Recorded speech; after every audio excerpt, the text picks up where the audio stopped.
Have you ever had a season where everything collapsed at once? Your work, your relationship, your confidence, and you wondered how you would even stand up again. Today, I want to share how that collapse became the place where I found my true voice. Hello, my dear friend. It's Esther here speaking to you from Switzerland. And today's episode is very close to my heart because I want to take you into a chapter of my life that felt like everything was falling apart at the same time. Not one crisis, but many. And maybe some of you listening know exactly what that feels like. When life doesn't collapse politely, but all at once. When I lost my job in my 50s, I wasn't standing on stable ground already. I was in the middle of separation and divorce. My sons were only 5 and 7 years old. Little boys who still needed their mom for everything.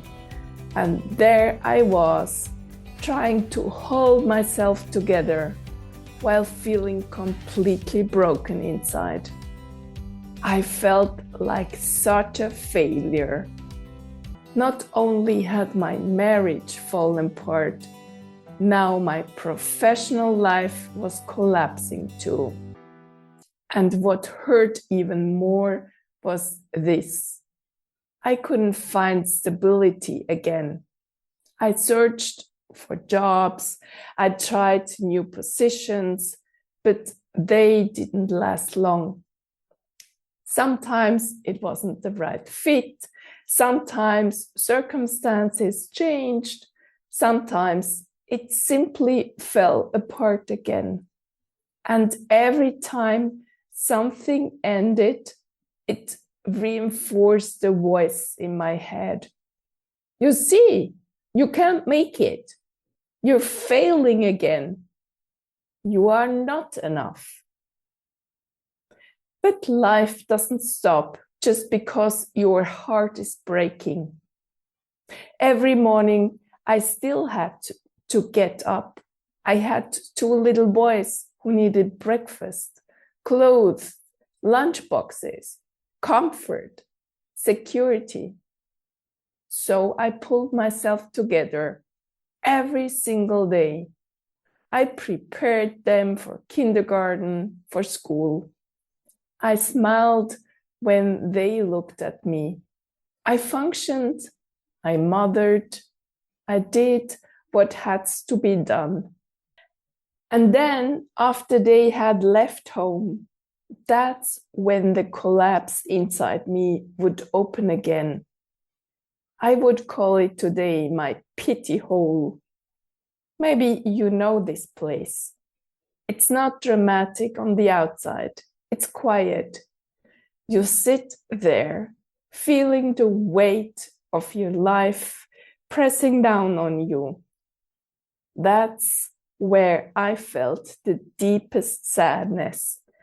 The thoughts would come.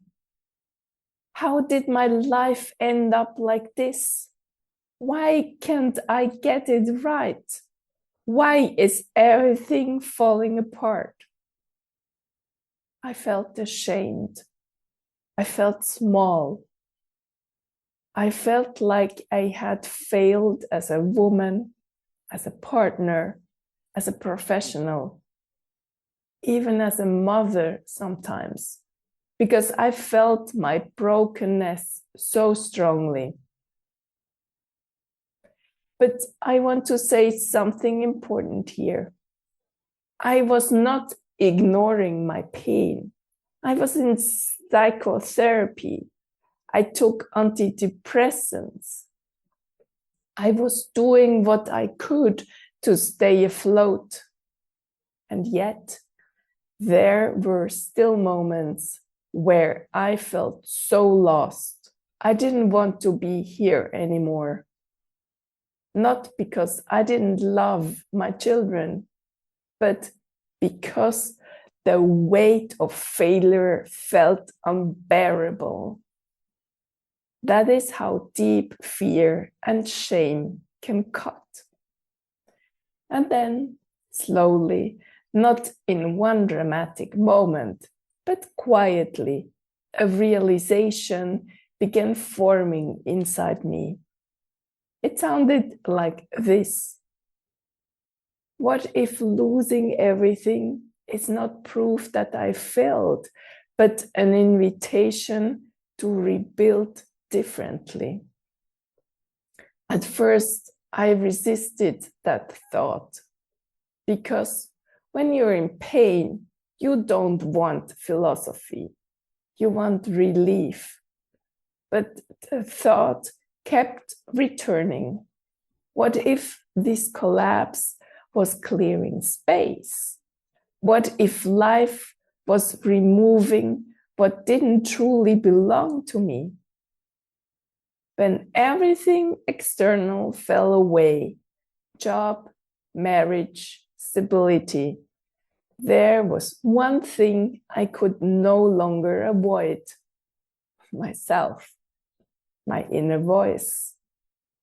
At first, it was quiet, but it spoke truths I had ignored for years.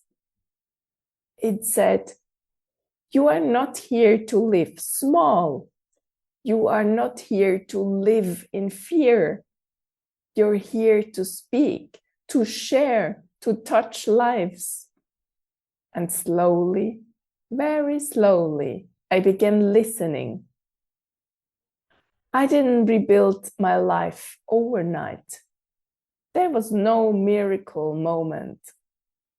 There were small steps: speaking more honestly, setting boundaries, trusting my sensitivity instead of hiding it, sharing my story even when my voice trembled. And something beautiful happened. People resonated, not with perfection, but with truth, because authenticity travels. Pain, when transformed, becomes connection. If you are in a season right now where everything feels unstable, where you feel like a failure, where you sit in your own pity hole, please hear this: you're not broken beyond repair.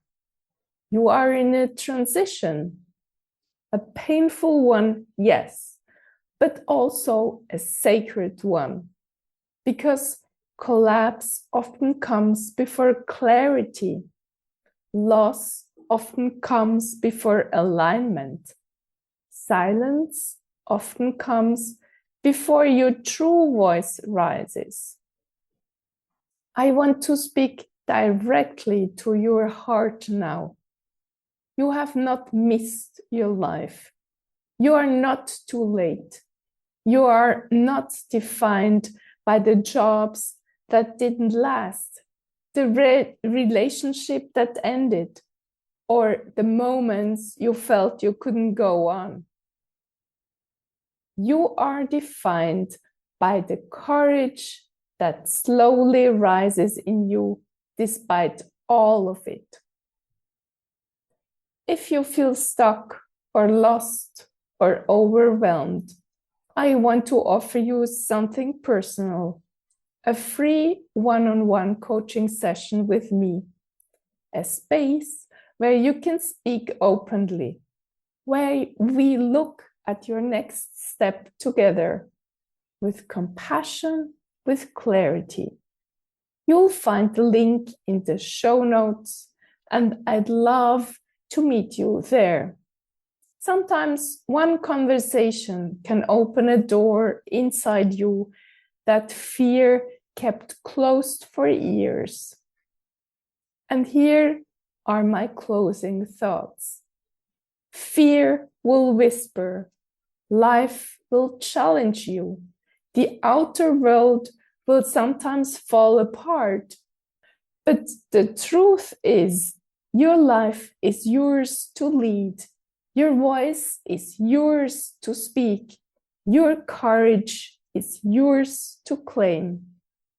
If you take one step today, one honest choice toward yourself, you begin a chain reaction that your future self will thank you for. You are not your fear. You are not your losses. You are the author of your next chapter. Thank you for sitting with me today. Thank you for trusting me with your heart. And I will see you again next week. Every Thursday, we explore life, courage, transformation, and living authentically. Until then, keep listening to your inner voice. Keep choosing yourself. And remember, your story is just beginning.